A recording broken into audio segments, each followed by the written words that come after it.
Hello and welcome to another episode of Retail Media Thursdays. My name is Michelle Owen, I'm EVP of Marketing at Sky, and today I'm in the Big Apple with Anthony from Deep Indian Kitchen.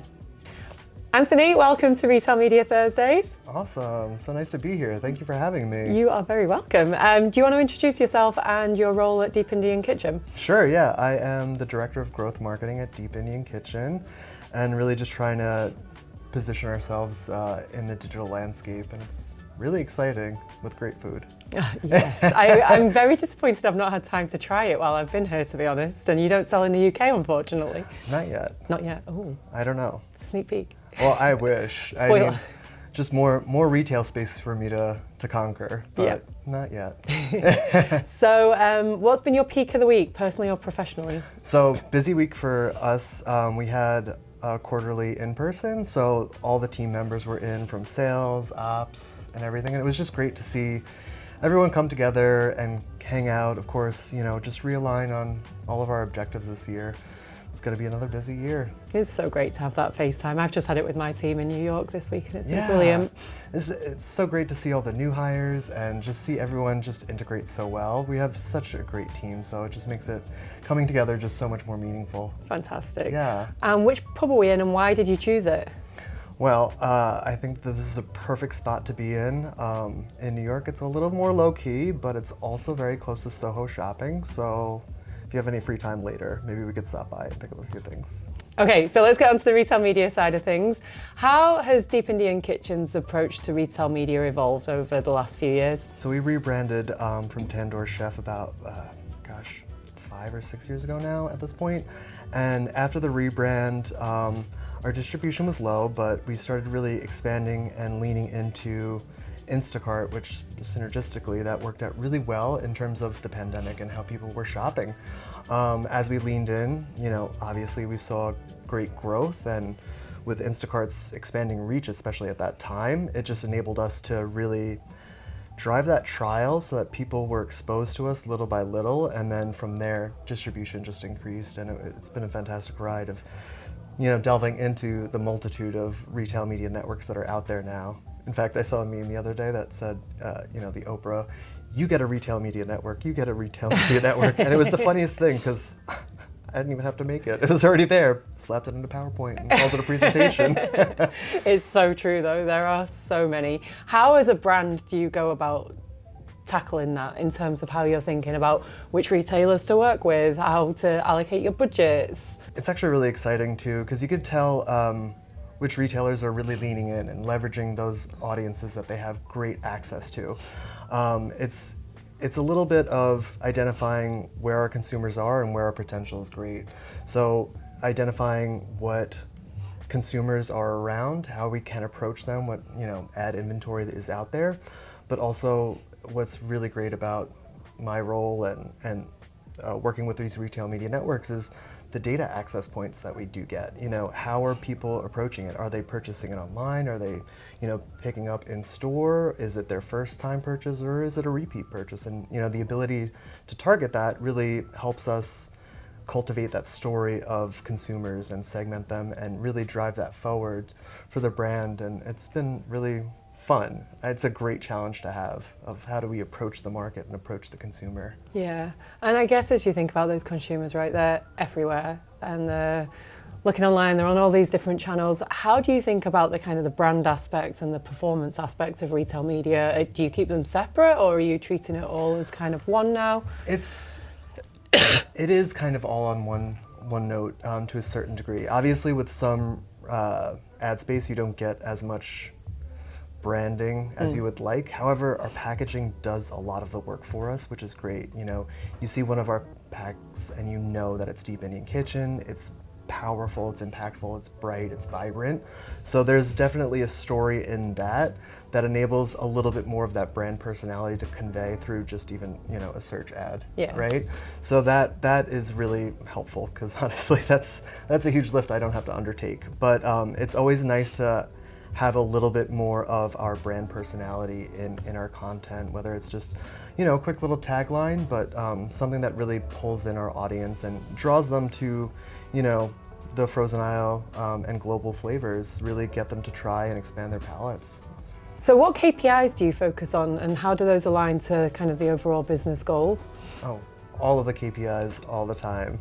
Coming from everything. Yeah, everything all the time all at once. It's funny coming from, agency world, you always yelled at clients for having too many KPIs simultaneously, and now that I'm brand side, I'm like, we do need all of the KPIs. Yeah. But predominantly, and that's where working with retail media networks is really fantastic. Leveraging their data, I think, has been really impactful.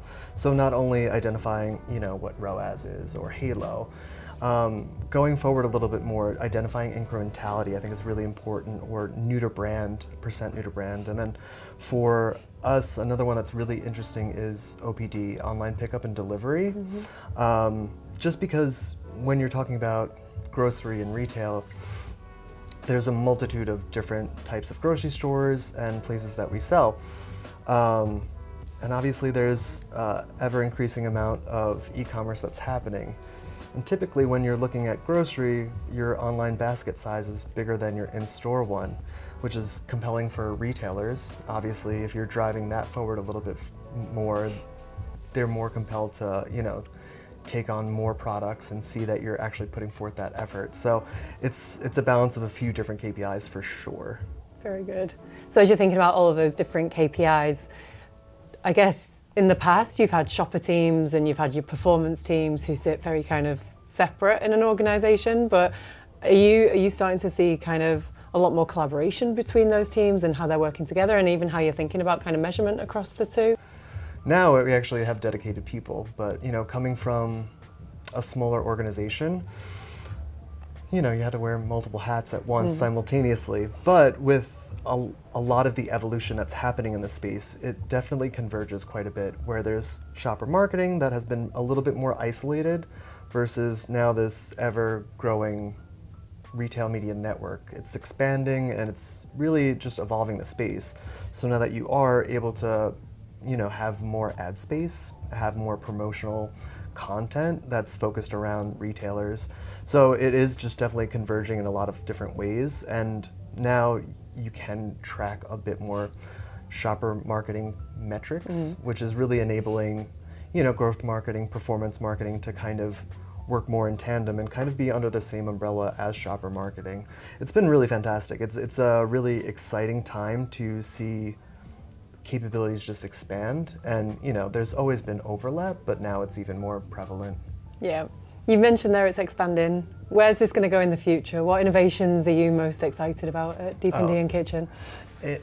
I'm always excited about our new products. We have a lot that are launching this year, so you have to keep a lookout. Next time you pop through, we have our momos, our Indian dumplings.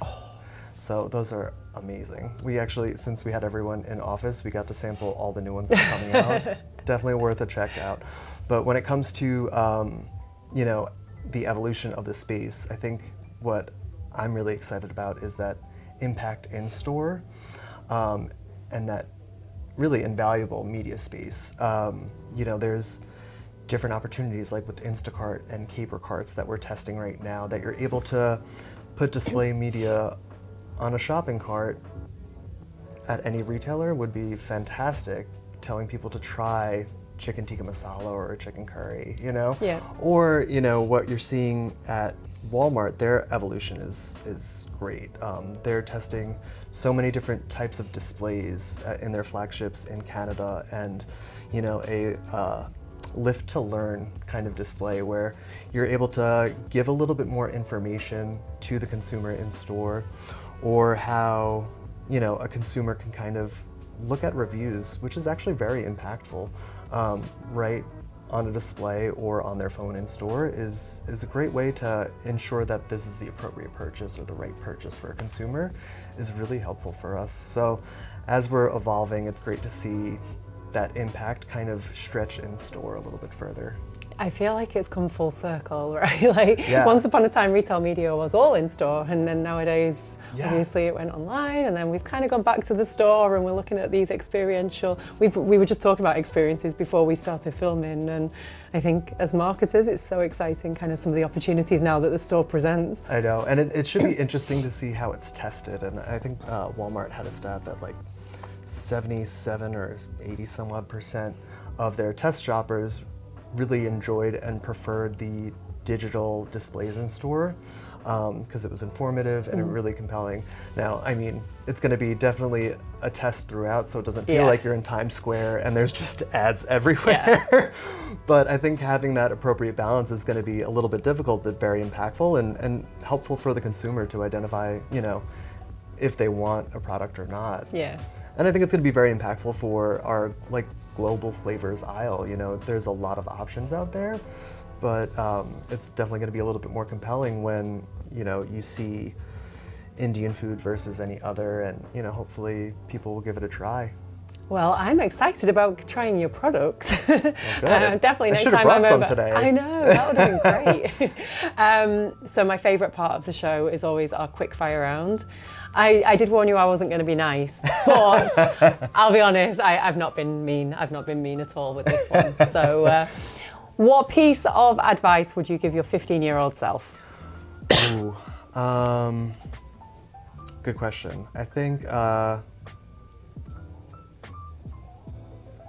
just have fun with it in all aspects and just really pursue all the things that you find interesting, the creativity of things, and the creativity of numbers and data is actually a nerdy aspect of myself that I didn't see happening at all. I was like, I want to be a creative. I want to do graphic design, and then here I am in a very analytical, data-driven role, and I would not recognize myself, I don't think.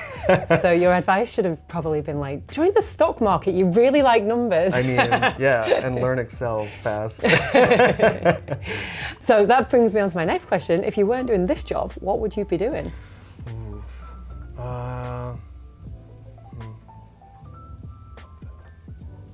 Many different things. I would have really liked to be an artist. Yeah, it would have been really great just to paint all the time.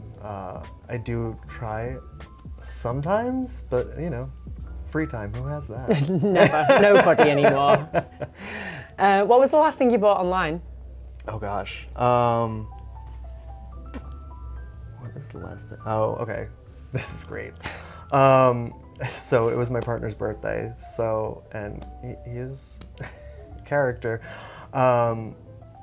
I bought him Pokemon cards. Oh. He's a collector. So that was the last thing I bought online. I was obsessed with Pokemon Go when it came out. You couldn't get me off it. I joined a whole community in my neighbourhood, and I think I was the only girl.